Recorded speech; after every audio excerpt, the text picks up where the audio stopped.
Well, I featured a Mario archetype in episode 1 and a Wario archetype in episode 3, so I suppose it's natural that I feature a Bowser archetype in episode 5. Now, that doesn't necessarily mean I'll feature another Super Mario related archetype in episode 7, especially considering this is the last of the archetypes I've created for this series, but I digress. If anyone knows Mario, then chances are they'll know Bowser. His eternal nemesis, with a huge army of loyal minions at his disposal, a never stay dead determination, and a single minded attraction to one woman, no matter the circumstances.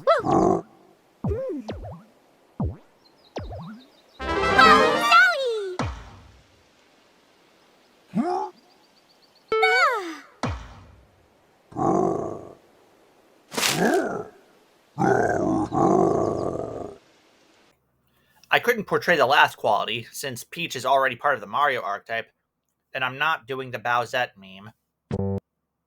Even so, having a huge army of minions at your disposal makes the Koopa Troop the single largest archetype I've featured to date, with 23 monsters. And not a single spell or trap. Now, first of all, this is not Super Heavy Samurai 2.0.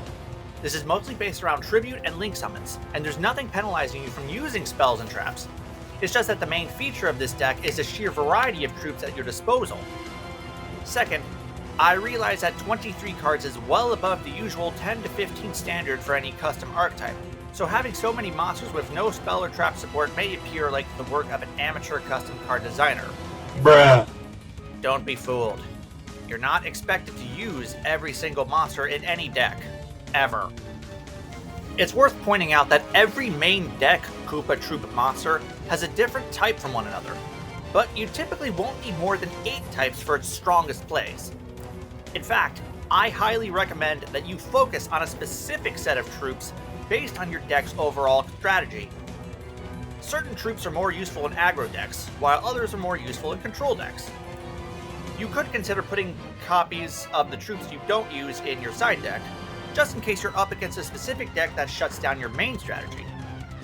Famous Chinese philosopher Sun Tzu says, "Success in warfare is gained by carefully accommodating ourselves to the enemy's purpose." Indeed, the feeling of deck building with a Koopa Troop deck should convey the sense of Bowser carefully deciding which of his troops are best suited to their latest invasion. Goombas and Koopas are among the most common of the troops seen in almost, if not any Mario game, and this should be no exception in card form. Both of them generate card advantage if they're either tributed or used as link material for a Koopa Troop monster. Goombas can potentially do it twice if one is tributed and the other is used as link material. Of all the troops to pick from, these two should consistently be 3-ups in any Koopa Troop deck. They're that important.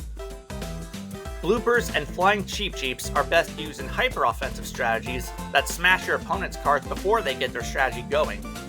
They're basically hand traps that pop a card during your opponent's turn, depending on whether the target is face up or face down. Unlike most hand traps, neither of these have a once per turn clause, so it's very possible to just spam these over and over. The only thing keeping them from being too powerful is that you need to control a Koopa Troop monster for them to be live. Lakitu is the first of the higher level monsters, so it's naturally more complex. It can churn out spiny Koopa Troop tokens each standby phase for you to use as tribute and or link fodder, and can be tribute summoned on your opponent's turn. It also either revives a Koopa Troop or fetches one back to the hand depending on when it's tribute summoned. Consider combining this with Bloopers and Flying Cheap Cheeps to pop more cards. Shy Guys are the foolish burials of the Koopa Troop. You can mill whatever Koopa Troop you want, and that even makes the Shy Guy become that same monster's type permanently. It can also recycle itself to make another Koopa Troop monster on your field or graveyard, any type you want until the end of the turn. You can also mill something for a Lakitu to fetch later. Bob-ombs make up the last of the hyper-offensive cards, because it tends to go out with a bang, and pop a card in the process. You can either activate a fire monster's effect to light its fuse for massive damage, or fetch it with something like a Koopa Troopa or a Lakitu to pop something during the main phase. Unlike the naval forces, Bob-omb's ladder effect does have a hard once per turn effect, so keep this in mind. Also, Bob-omb's on-field effect can only activate when a fire monster's effect activates, so it can potentially miss its timing. Explosives have to be handled carefully, especially when they have feet and a wind-up key. Now for the more defensive monsters. Podoboo is fittingly the Fortress Protector, liable to pop out of nowhere and burn any potential invaders. Its card adaptation works much the same, in that it forces the opponent to stop and think, lest one of their monsters gets destroyed out of nowhere. It can go off anytime your opponent targets a Koopa Troop monster with an attack or card effect, so there will be plenty of opportunities to use this. Plus, Bob-ombs can light their fuses even during the damage step, and Podoboos are fire monsters. Shy Guys can set these up easily if you need it. Ninji is like the Podoboo's more protective counterpart, in that it activates from your hand to save your Koopa Troop monster as opposed to punishing your opponent. It can also stop your opponent's offense cold, since it can't be destroyed in battle that same turn. Finally, this can give any Koopa Troop Link monster permanent target protection if used as material. Thwomp is the second of the higher level monsters, and definitely the most defensive. It offers a soft once per turn attack and target protection to any other Koopa Troop monster on your board as by means of redirection. Plus, if this was tribute summoned, it's both immune to all target effects and can actually crush things in battle. It can't actually declare attacks on its own, however, even if it has that 3k attack. It's a lot easier, not to mention more rewarding to tribute summon this than other level 7 or higher monsters, when you consider its soul exchange-like effect that lets you tribute an opponent's monster so long as the other monster is a Koopa Troop monster. Boos are a little different among the defensive Koopa Troops, since it only changes the defense position when targeted for attacks. Its real value comes from its ability to revive itself if you link summon a Koopa Troop monster at a hard once per turn. This effect doesn't have any summoning clauses like some of the other monsters, so Boos can also be used for any random rank 4 Ixies to bypass the banishment drawback. Now for the more tactical monsters. Spike can basically turn into a sort of turret if it's used as link material for a Koopa Troop monster. From that point onward, it can pop a card each turn you link summon a Koopa Troop monster. Like with Bob-ombs, this effect can miss the timing, so if you have multiple spikes, you'll only get to pop one card per link summon at a time. Monty Bulls can be set like traps, but unlike artifacts, you don't necessarily want your opponent to destroy them. Instead, you can activate them in response to a Koopa Troop's effect to steal an opponent's trap from their graveyard and use it against them. Given that some decks don't necessarily use traps in this day and age, Monty Moles would probably be a better fit in the side deck than in the main deck, but don't underestimate them. They can take any trap, not just normal traps. Wiggler is another monster that buffs Koopa Troop Link monsters when it's used as material. In this case, it gives the Link monster once per turn destruction protection. As a side note, Wiggler is also a 2k beatstick when attacked. That won't matter much in most games, but it can make Thunder King Ryo and Inspector Border think twice. Amp reads like a mini novel. I apologize. But it basically lets you use Koopa Troop monsters in your graveyard as link materials. It's also the only monster in the whole archetype that can truly benefit from having little to no spells or traps. And even then, your opponent needs to use a few. It doesn't help much in a turn 1 play, but drawing this late game can help you make a comeback. You could technically put a spike from your graveyard in your spell and trap zone like this, and even use its effect, but it'll still be sent to the graveyard by the end of the turn. That said, Amp has no once per turn clauses, so if one's effect is negated, nothing's stopping you from trying again with another copy. Klepto is the third and final of the higher level monsters. Unlike the other two, Klepto can swoop in on the board by tributing any Koopa Troop monster in your hand. Even if you have an empty graveyard, you can still search out a Goomba, so long as you tribute something else. In the late game, it can help you churn out huge numbers of Koopa Troop monsters at once.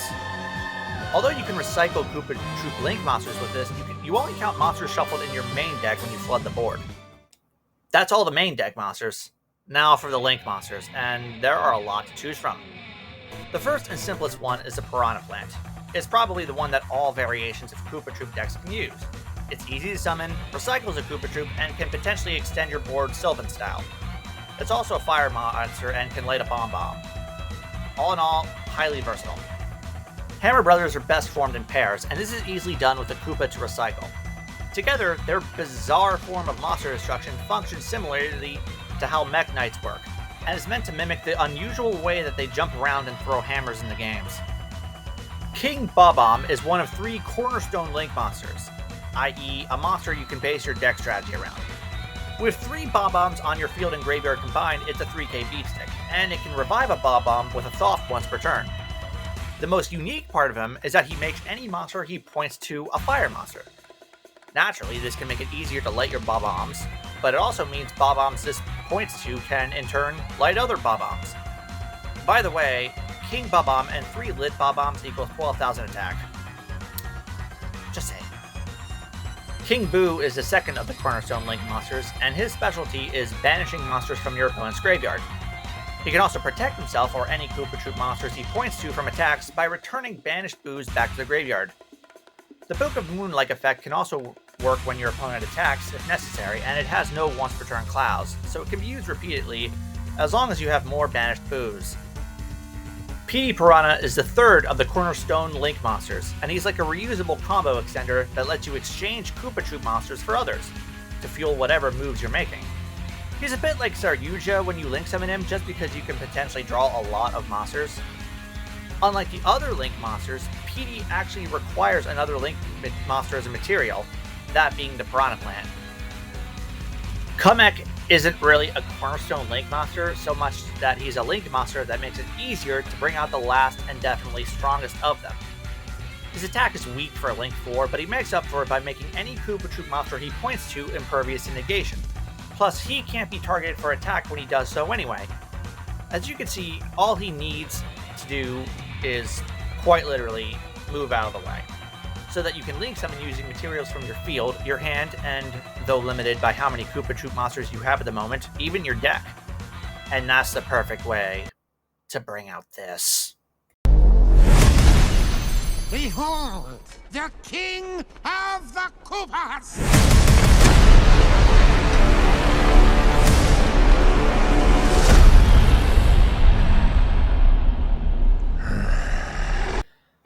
Bowser is, without a doubt, the most ridiculous card I've featured to date.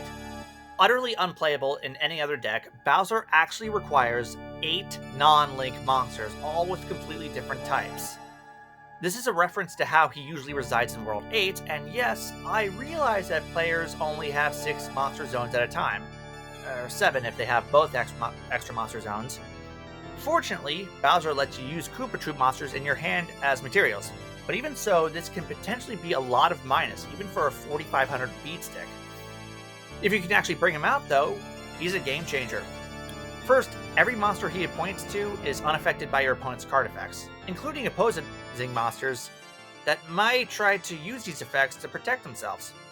He gets a free Koopa Troop summon from your deck every turn so long as you don't have anything with the same type on your field or in your graveyard. And even though Bowser doesn't have any real immunities or negations in his own right, he can come back from the graveyard and banishment during the end phase so long as you have 8 Koopa Troop monsters with different types to shuffle into your deck from anywhere there isn't the Banish Zone. He even punishes the opponent with a non-target destruction each time he comes back like this. Word of caution though, he's weak to bouncing effects. Anything that puts him back to the extra deck doesn't let him come back on his own, so think carefully before you get him on the board. A single compulsory evacuation device can cost you the game. It's worth considering that Ninji from your field can make Bowser untargetable, thereby protecting him from some of these threats. And there we go. That's all 23 monsters. Yeah, it's a lot. Now for this video's combo. You need to open with Klepto, Koopa Troopa, and any one other Koopa Troop monster to pull it off. First, tribute summon Klepto by tributing Koopa from your hand. Then activate Koopa's effect first and Klepto second.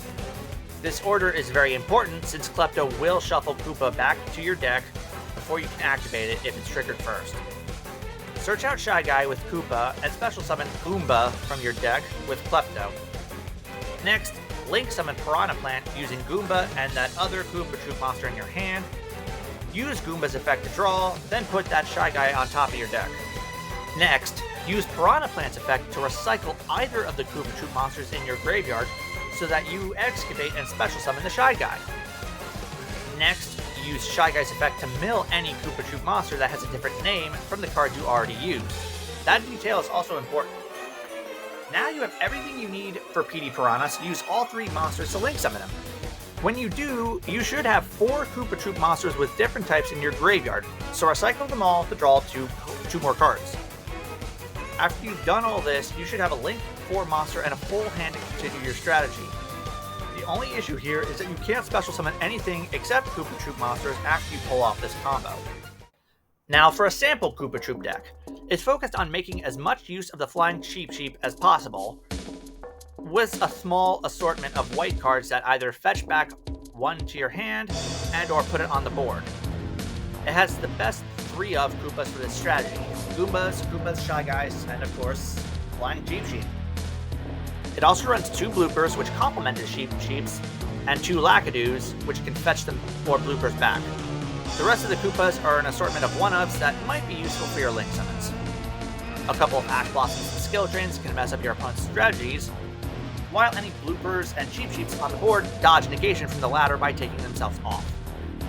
The 2 Thrust 1 talent combo exists to punish opposing hand traps, with Back to the Front being settable to allow a Cheep Sheep revival. The pots help recycle your monsters and give you a +1, with the remaining limited cards, they speak for themselves. The extra deck has most of the Koopa Troop Link monsters as you might have expected, but there's also an IP and an SP to complement them. There's also the Arrival Cybers at Ignister, which seems odd, but it's worth pointing out that comic doesn't necessarily limit you to only Koopa Troop monsters by himself. If you avoid certain effects like Lakadoos or Piranha Plants, you could Link summon that as a 3k unaffected beatstick. Lastly, there's Typhon, which is obvious, and Toadbird, which can let you turn your Cheep Cheeps into a one-time spell or trap negate. The side deck is interesting because it lets you completely change your strategy into one that focuses on Bob-ombs. It has 3 of them, of course, as well as 3 Kleptos and a single copy of the remaining Koopa Troop monsters.